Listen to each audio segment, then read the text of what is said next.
Hello, in this lecture we'll take a look at the local storage and the session storage. Now these two are very important because this is the way you store your data for a longer period of time.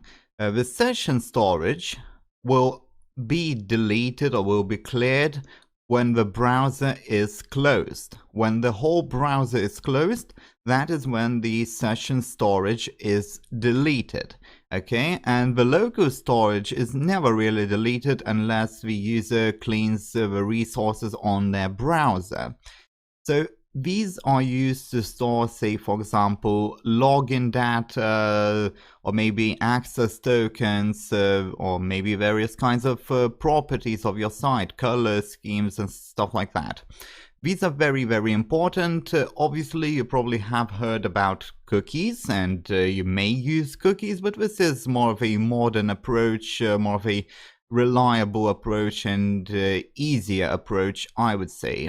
Now, if we take a look at this example, the local storage comes first. We have just a few sample functions showing here. So basically, if you want to access the local storage, you do local storage.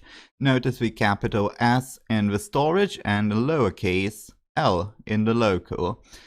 We have set item first.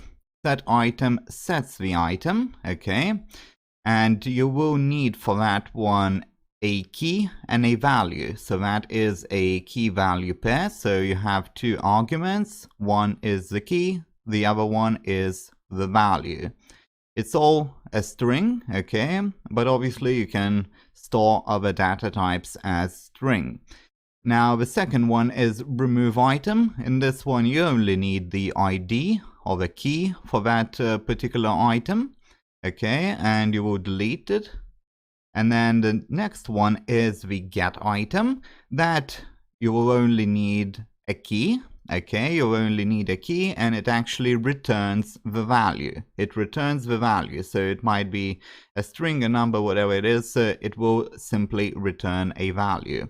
The last one is clear. What this will do is it will clear all of these items for that particular website. So if you do need to do that kind of a clearance, that is what you will use. And for the session storage, it is actually the same, and do notice the lowercase s in the session and the uppercase in the storage. And then once again we have set item, remove item, get item, and then clear.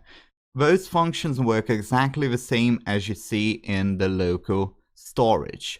And with that, we will conclude this lecture.